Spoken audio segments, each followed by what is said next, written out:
Before we begin this podcast, please be advised that the following episode contains language that some listeners may find offensive and inappropriate. The opinions expressed by the host and guests are their own and do not reflect the views of the podcast producers. Listener discretion is advised. Welcome back to Voices of a Killer. In our last episode, we heard the harrowing and conflicting accounts of the murder of Victoria Perez, as recounted by Pamela Fregia and her daughter, Hannah. In our upcoming episode, we'll dive into the remarkable journey of Hannah and her sister as they bravely navigated the aftermath of this horrific crime. Despite the trauma of their past, these young women played a pivotal role in bringing their mother, Pamela, to justice.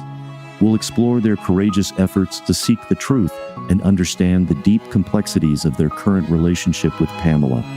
Join us as we continue to unravel this gripping and emotional story, uncovering the impact of their actions and the lasting effects on their lives. Let's begin with Hannah talking about how the family moved house shortly after the burial of Victoria Perez in this episode of Voices of a Killer. And then whenever we moved, because we ended up moving, I don't know, I guess it was just eating her up. Did she know that she killed the lady in that house? Yeah. And so we ended up moving in to where they found the. How much longer did y'all move? I want to say a year. She ended up moving the lady to where we stayed at, and I think she burned some of her remains. I'm not sure. So she actually moved a third time after when y'all moved after the year. She took the body with y'all. Yes, she brought it to where we stayed at. She put it in the woods. Wow. And yeah. That's crazy. Did you go with her whenever she took the body with you? No, I just remember her telling us that she put the lady in the woods to not go in the woods. So how much time goes by that this body sits in the woods? I'm not even sure because after that, I don't know. After all of that happened and she moved the lady for the final time, I don't know how long she was in there because, the box wasn't there no more one day. Yeah. Because we can kind of see it from our house, where she had her at. It wasn't, too far. You could still see the box, and the box was in there one day. Really? How much longer after the move did the box move? I want to say she kept her out there for a couple months. I don't know how many months, but it was some months. Did it ever smell? It did. You could smell it from the road. It was bad.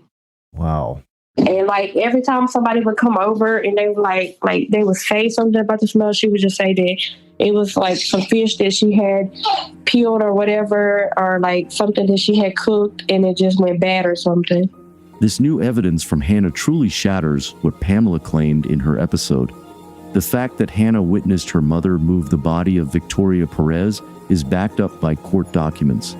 This is a cold hard fact that Pamela denied in her episode. One thing that both Hannah and Pamela's accounts have in common is that the case did go cold. The murder of Victoria Perez was shrouded in darkness in the state of Louisiana mainly because of Pamela's attempt to cover it up. While police couldn't discover the truth, Pamela carried on with her life, and her children followed suit, even though they knew what had really happened. Guilt can be a complex and powerful emotion, but it's hard to understand why Pamela didn't come forward to the police herself. The magnitude of the crime she was involved in must have weighed heavily on her conscience, but it wasn't enough for her to step up and take the blame.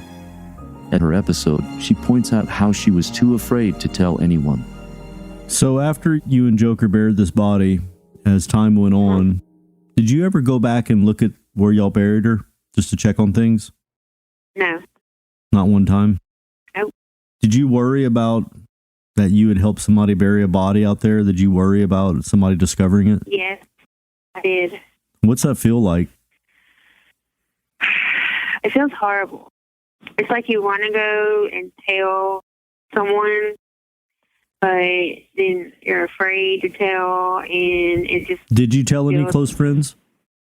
One night I was dating someone, and we had been together for a while, and my kids had gone to stay the night at their grandma's for the weekend because like once a month they would get to go stay with their grandma from their dad's side, and because I wanted them to know their grandparents. And we had got drunk, and I was like, I really need to tell someone this. And I said, something happened, and I'm afraid to tell someone this, but I really need to get it off of my chest. And I said, somebody got hurt really bad, and I need to tell someone. And I asked him the next day if he remembered, but he said he didn't remember me telling him. So what did you tell him? Did you say that I came home to a dead body and I helped bury somebody?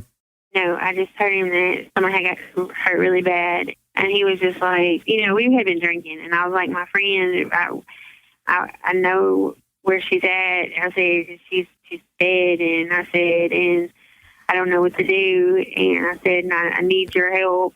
So let me ask you this.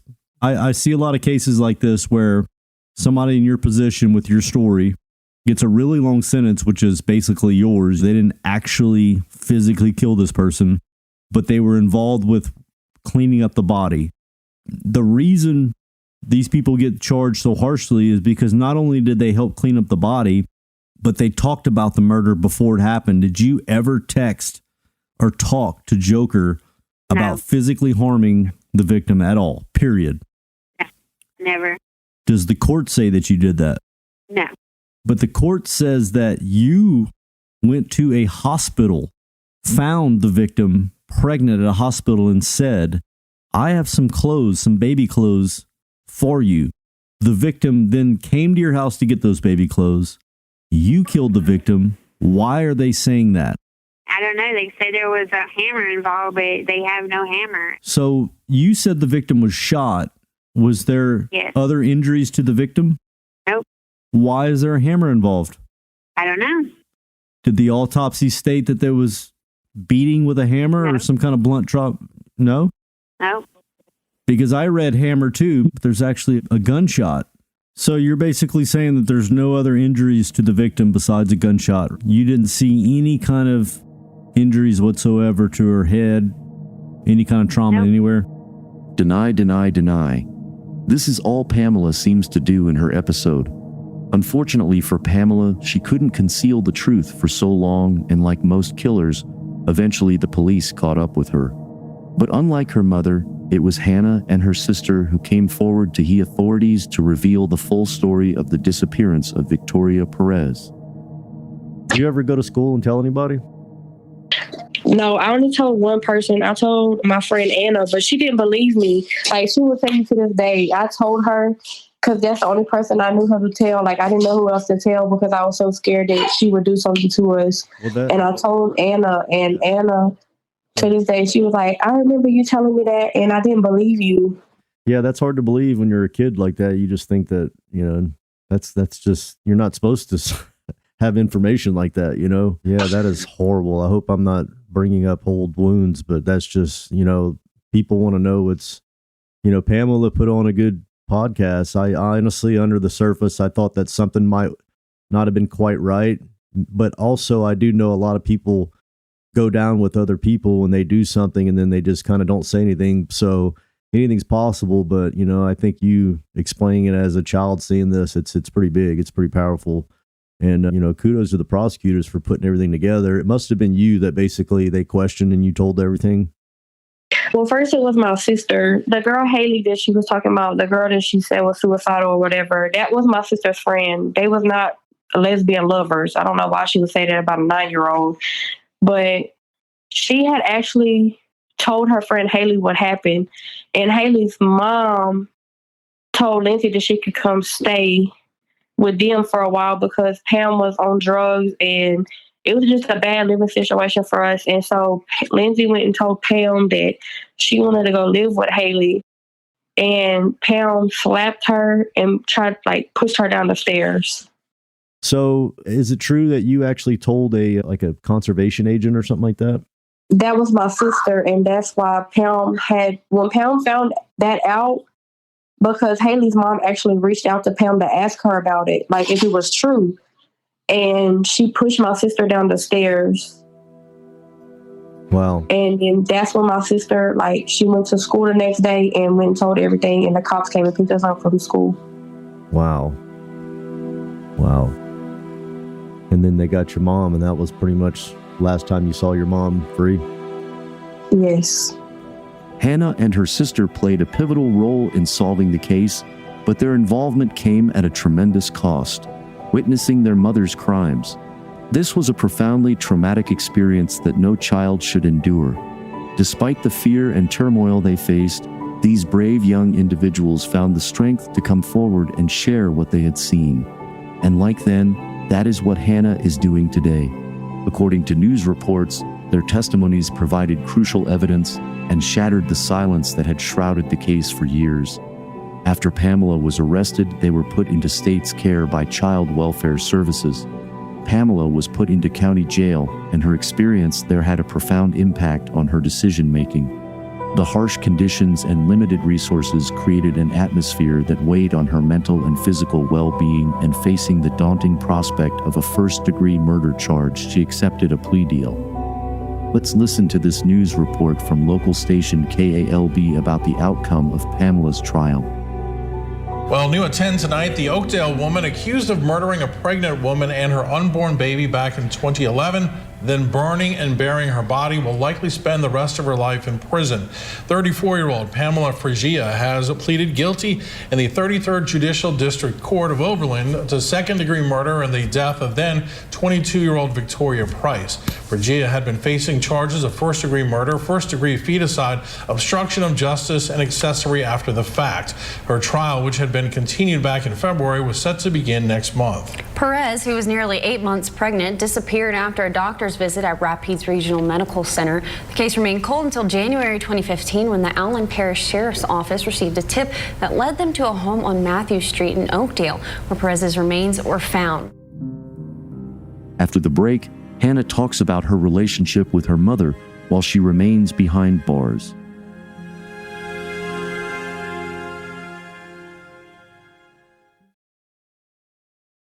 Do you still talk to your mother? She calls, but I don't really talk to her like that, because when I do talk to her, it's like nothing changed. Like, she's not self-aware. Like, she knows what she did, but she tries to like put it in her mind that she didn't do it. And she just acts like nothing ever happened and nothing like went wrong for us not to try to talk to her. Like, we try to talk to her, but it's always like, oh, I'm with this person, let me tell you about my boyfriend and stuff like that, instead of asking like how we been. And you know, we got kids now, like how have they been? Yeah.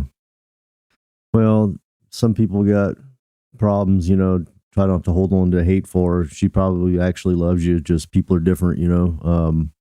I'm sorry you had to go through all that, though. That's just a crazy event for a young child to see. Yeah. Do you want to add anything else? I just want to say, on behalf of myself and my sister and my brother, that I'm sorry for what my mom did to cause them any pain, because I know that like that's rough. Like, looking at it, like how I just wish she would just come forward and tell the truth instead of just keep lying about it. Yeah. I just wish she would just tell the truth about it, and it would probably just help her heart even more. I just wish she would just tell the truth. I think it would too. And the fact that she thinks she's getting out, I mean, she got life without, right? Yeah, she got life without. And I'll tell you that, you know, a lot of inmates really do have hope, because that's all they have to. If you give up hope, you go crazy. So they all think that they're getting out. But the reality is 99% of them are not, the ones that got life without. I don't know why she told me she's so, you know, sure she's getting out, but she's not. Yeah, she thinks that she's getting out. She told us that she was getting out in 2026.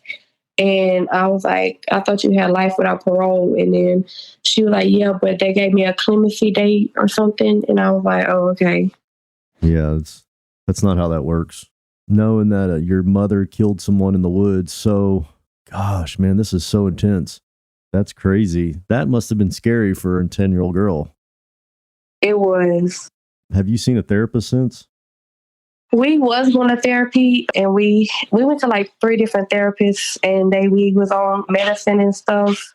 They gave us like PTSD and some other stuff. Did your sister have any kind of, you know, any kind of bad effects, you know, mentally from this? How did you handle this? I mean, how do you cope with it? I usually talk to my husband about it, or I don't really try to think about it as much, but like when I saw the podcast, it just been making me think about it a lot lately. And I don't want to, keep thinking about it, because I know in my heart that I forgive Pam for what she did. She just need to come forward with the truth and, apologize to the Victoria's family. As we conclude this episode, it becomes evident that the accounts from Pamela and Hannah diverge significantly. Hannah's vivid and traumatic recollections paint a starkly different picture from Pamela's version of events. Through these differences, we must remember that Hannah was only a child when she witnessed these horrifying acts, and the impact on her has been profound and long-lasting. Pamela's actions have not only scarred Hannah emotionally, but also fundamentally changed their relationship. Hannah struggles to maintain any form of meaningful connection with her mother, as Pamela's refusal to acknowledge the full extent of her actions continues to create a rift between them. This denial and lack of self-awareness from Pamela have only deepened the wounds, making reconciliation difficult, if not impossible. Pamela also has to confront the fact that Victoria Perez's loved ones have endured immeasurable pain. Not only is this guilt that Pamela will have to live with while she lives out the rest of her time behind bars, but also that which Hannah herself has to live with. To close this chapter, we leave the final word to Hannah, who wishes to convey a heartfelt message to the family of Victoria Perez. So, yeah, I'm sure that the victim's family knows that y'all are not involved with that, and that's some pretty deep stuff. I'm glad you opened up about that. I'm also really glad that you reached out to me, because I definitely like to get the truth, and I believe you. So, as if it's okay with you, if I have your permission to put this on the podcast. Yeah, you can. I also wanted to say, I know it was, I know it was hard for them. I know it was hard on them because they was, looking for their loved one. Yeah. And I just wish my mom, I wish she would have just came forward sooner so that they could have had justice for their family member. Whenever she was missing, did they ever come around the house, the authorities asking about her? No, they did not. But I do remember my mom, her sister, I didn't know it was her sister, but apparently it was her sister. Her sister was having a garage sale, and Pam went to the garage sale knowing that she killed the lady's sister. And the lady was handing out flyers. I remember this. She was handing out flyers looking for her sister. Pam grabbed one. We was going down the road and Pam threw it out the window. Wow. That's so sad. I'm sure you want better for her, but maybe in time she'll turn around and say she's sorry. I don't know. Do you think that'll happen? I don't think it'll happen because she's still, after all these years, she's still blaming it on somebody called the Joker, and I don't know, there's nobody called the Joker that's ever been around us. Yeah. And nobody was there besides her. Yeah. Well, Hannah, I appreciate you reaching out to me and also opening up. I know that's not difficult. It's probably kind of opened up old wounds, but I really do appreciate it. And now people can hear what really happened. So thanks again, okay? Okay, thank you. All right, take it easy. Bye-bye.